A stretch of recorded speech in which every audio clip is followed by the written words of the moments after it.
వారిజాక్షులందు వైవాహికములందు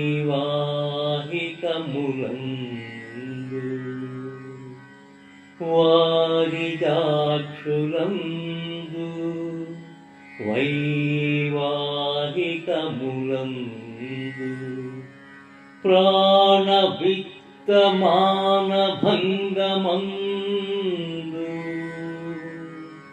ప్రాణవిత్తమానభంగమందు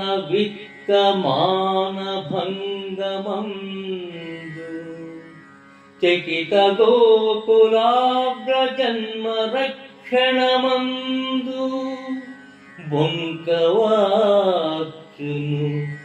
అధము పొందదు అధిపా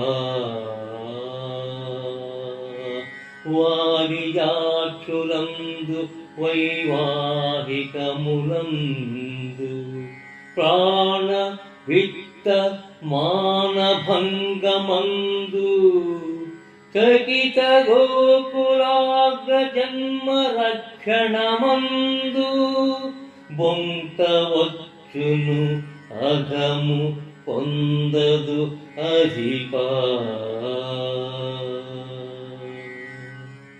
ఓ బలిచక్రవర్తి, ఆడవారి విషయంలో కానీ పెళ్లికి సంబంధించిన విషయాలలో కానీ ప్రాణానికి ధనానికి గౌరవానికి భంగం కలిగేటప్పుడు కానీ భీతిల్లిన గోవులను విప్రులను కాపాడేటప్పుడు కానీ అవసరమైతే అబద్ధం చెప్పవచ్చు.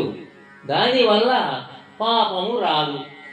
బలిచక్రవర్తికి రాక్షస గురువు శుక్రుడు నీతిని బోధిస్తున్నాడు. ఇతగాడు సామాన్యుడు కాడు. 3 అడుగులతో ముజ్జగాలు ఆక్రమించేస్తాడు అని గ్రహించి నీ ప్రాణాలు, సంపదలు, మానము సమస్తము అపహరించేస్తాడు. ఇలాంటప్పుడు అబద్ధం చెప్పినా పాపం రాదు. అందుచేత నిర్భయముగా వామనుని కోరిక తిరస్కరించు అని చెబుతున్నాడు శుక్రుడు బలిచక్రవర్తితో. వంకవలసిన సందర్భాలు చూస్తే వాటిని మినహాయిస్తే ఇక అబద్ధాలాడటానికి ఏమీ అవసరం ఉండదు. ఇదే శుక్రనీతిలోని చమత్కృతి.